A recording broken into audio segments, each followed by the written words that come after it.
Unfortunately, all flights are cancelled due to weather. They are still working to try and find us some accommodation. If you've got somewhere you can return to, if you could let us know. If they still can't get anything themselves, they're going to pass us over to the council. A boat sent out a Mayday Call and they were like, that will be £180, please. After spending a wonderful week on the Isles of Scilly, where we were treated to glorious sunshine every single day of the trip, the weather on Saturday, the day that we were due to leave by helicopter, came as a nasty shock. In this video, I'll share with you our story of how and when we got off the islands. Essentially, please, Skyless passenger building. Not checking anything in just at the moment. Flights are running delayed due to earlier fog here at St Mary's and at Land's End. Unfortunately, the weather's up and down over at Land's End at the moment, it's causing further problems. So not checking anything just yet. Flights have been running, but we'll give you a call up either by name or by flight number when we're able to check you in. The weather is horrendous. You can barely even see Hughtown. You can't see any of the other islands. It's just got incredibly low cloud.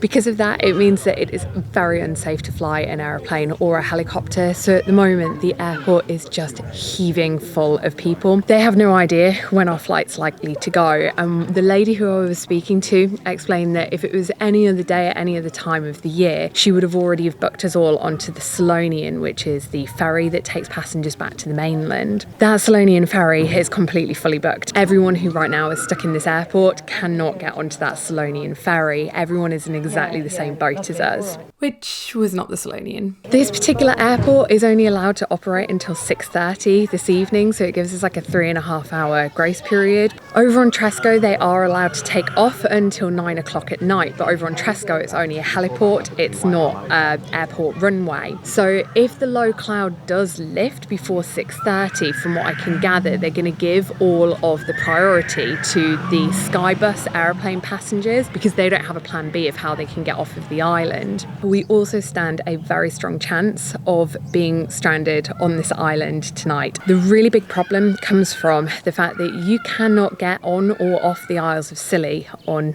a Sunday, which means that there is a slight possibility that we might not be leaving this place until Monday. Now, if you are a regular watcher of my channel, you may be aware that I am a full-time secondary school teacher. My principal is fully going to be expecting me to be in that classroom on Monday morning teaching my students. So this is a bridge that I really, really don't want to cross.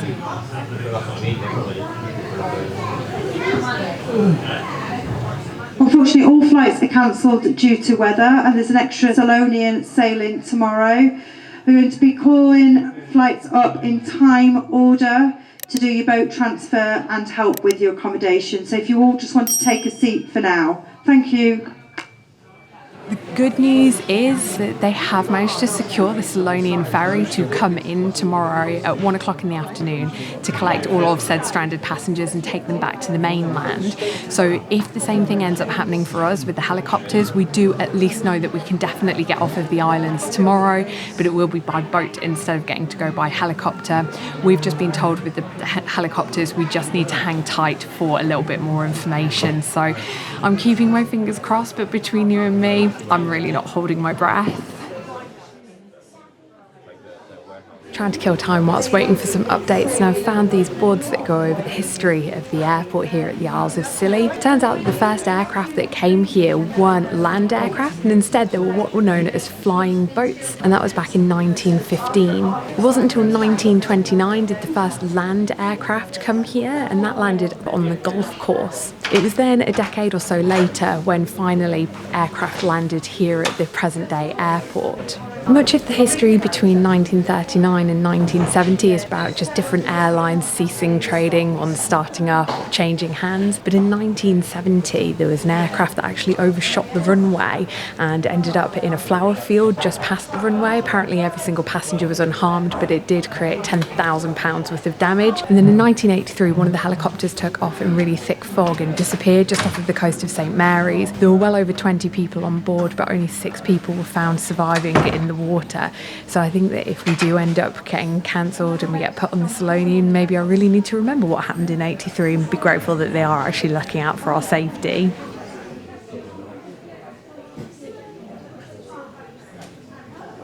There's some passengers who are booked onto the Sky bus and they got called up and they came back to the seats and I was like, you guys all sorted? And they said, no, we've been put on a wait list. We're just waiting for accommodation.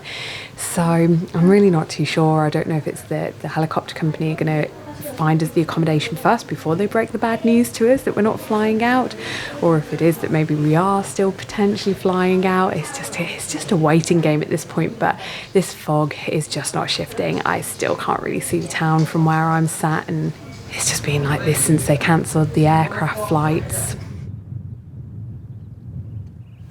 We've just had confirmation that helicopters are all cancelled, so it does mean that that experience of getting to ride off in a helicopter is going to have to wait for another day or another trip.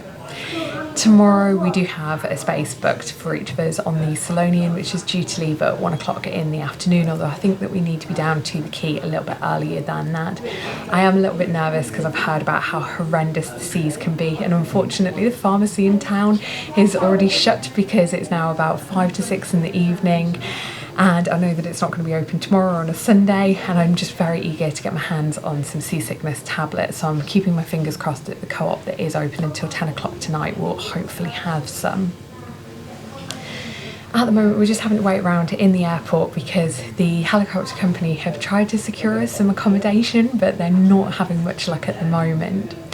The second sailing of the Scillonian has come in and they're kind of just waiting at the moment on passengers who were booked onto that and then have booked into accommodations here on the island in the hope that maybe they haven't come for whatever reasons, and it could be that we can take their rooms that they've pre-booked.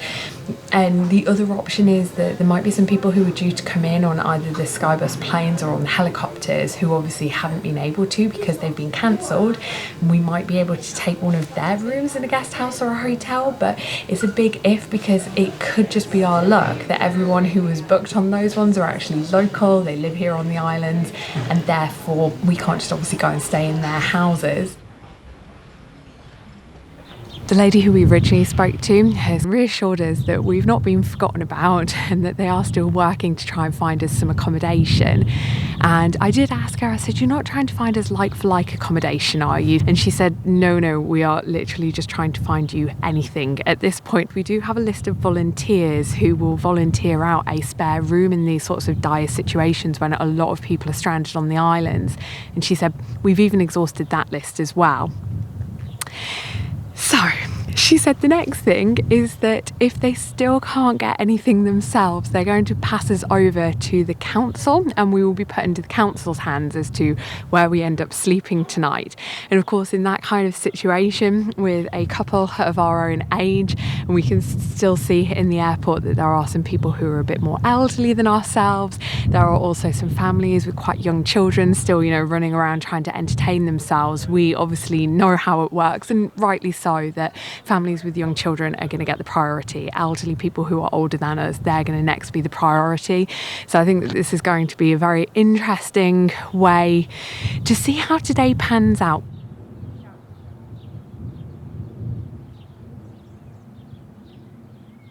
We've had success. We are booked into a hotel for the night, and we've also got to transfer back down into town too.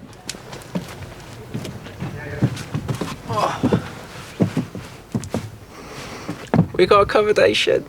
Yay! Where are we staying? A hotel. I can't remember the name.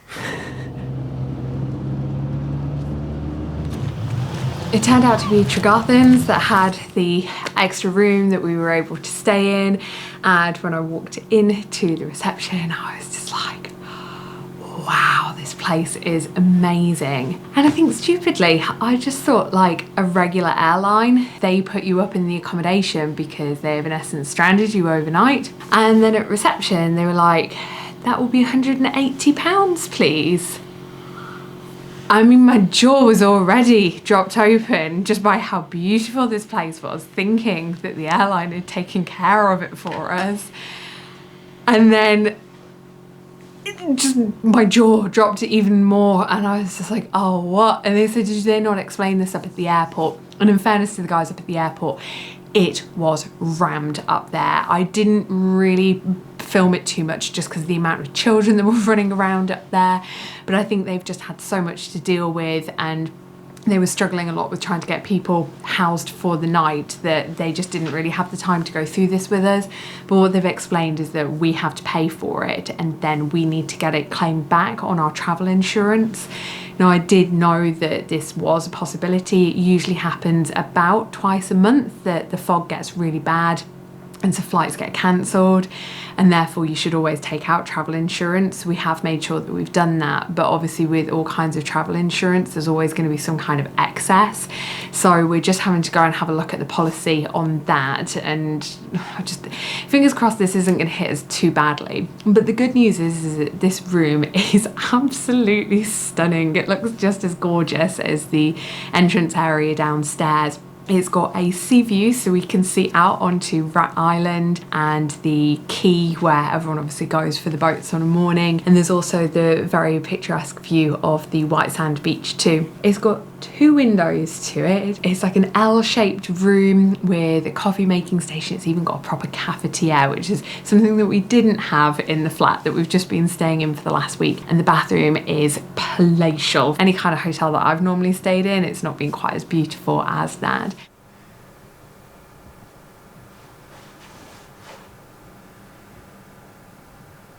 We're headed back out now into Hughtown on the hunt for some seasickness tablets ready for tomorrow's ferry boat crossing. We've gone onto the Facebook group just to have a look to see if there's any kind of events going on tonight, and wow, today has been quite an eventful day as far as trying to get off the island goes. Turns out that the Scillonian that was due to sail this afternoon did go off sailing, but a boat sent out a Mayday Call and the ferry ended up having to take a 2-hour detour. When they got there was like an RNLI lifeboat rescuing people who were on this boat in distress. So I guess just feeling really grateful at the moment. The other thing as well that went on that Facebook group was that there's a family still up at the airport, and they only posted that maybe about 10 minutes or so ago. I think it might have been the ones with the really young children who were running around outside, and I think they've just still not been able to find anywhere to sleep tonight. Good morning and welcome to the next day.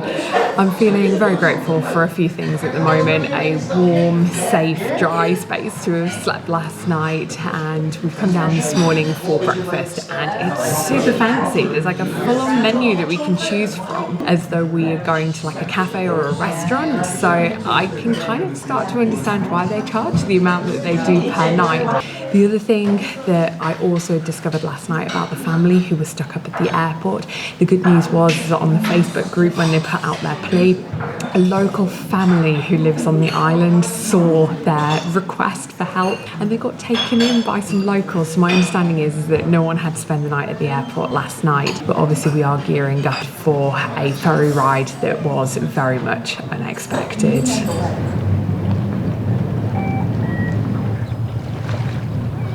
Popped along to the quay with plenty of time to spare to make sure that we definitely don't miss the Scillonian, and whilst waiting I thought I'd just share with you guys some of the things that people have written online. The Scillonian has a reputation as the Great White Stomach Pump. I have visited Scilly many a times, always by air. I've seen weeping day trippers in St Mary's Airport willing to sell their children for a plane or helicopter ticket so that they don't have to take the return on the boat. It was a calm crossing as far as the weather goes, but I have never ever seen so many people ill all at once. In rough weather, it must be unbearable. The same person's gone on to say many people were sick, and to the credit of the stewards, they just clean up straight after you. I guess when you repeat a process in a job that you do time and time again, you just get really good at it. Someone has, however, helpfully given a tip, and they've said take a travel sickness pill and then head right down to the very bottom of the boat. They've said that you must stay down there for the duration. It smells of feet and the engine noise is considerable, but it's less rocky down there. So I think I might just go with that feet smell and just head down to the bottom of the boat, because this isn't the first place where this is the advice that's been given to me. We went at the back end of July, absolutely horrible journey out. When we go again, it will be by plane or helicopter. What people online also seem to be saying is that because of how shallow the waters are around here, and particularly in St Mary's Quay, the boat has to be a flat-bottomed boat, and that means that it's got a lot less stabilisation than, say, ships that can have a bit more, I suppose, stability put on the bottom. Therefore, that's what makes it so notorious and can cause epic seasickness.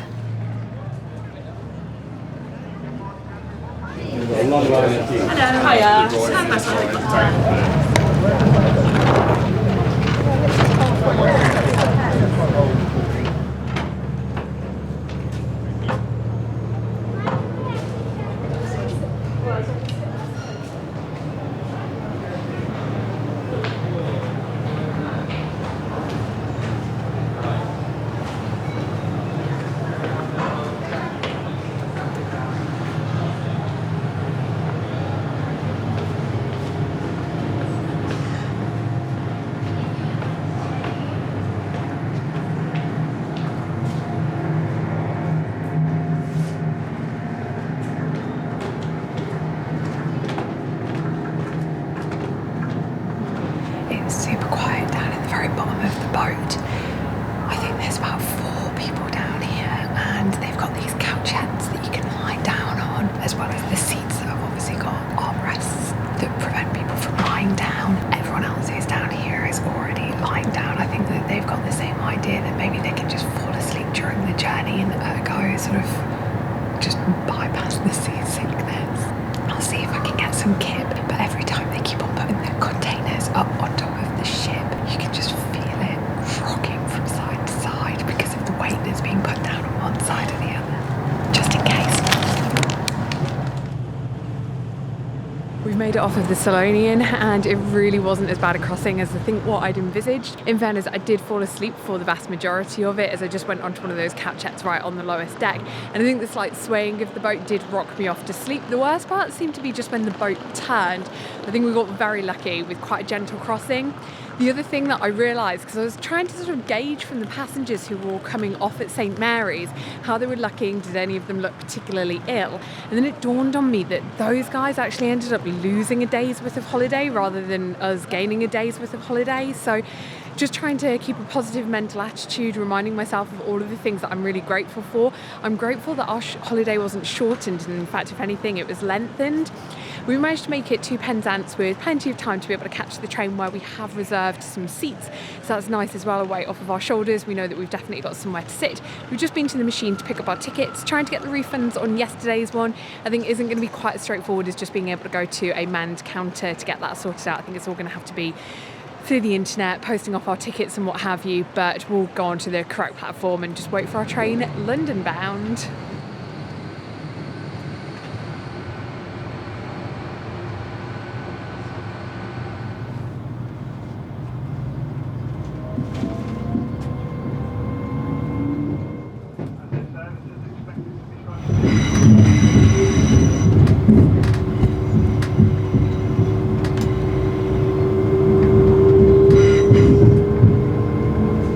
That was a long and painful train journey. It did go through some beautiful countryside, and we saw some stunning coastlines, towns too, but the food cart, which we were really reliant upon, in fact, to be honest, we thought that there was probably going to be a buffet cart, was very slim pickings. They had no sandwiches. So in the end, I got a porridge pot to help see me through, which seems really random. So I'm not proud of it, but we have just gone and stopped off at Burger King in Paddington train station.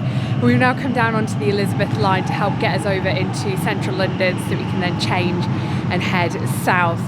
It's late, it's about 5 to 10 at night, and we've got still quite a long London journey ahead of us. So I think I'm going to wrap this up now. I'm just grateful to be back and not have to be answering to anyone and explaining why I wasn't able to turn up for work on time on Monday. And I'll see you on the next adventures. Bye bye.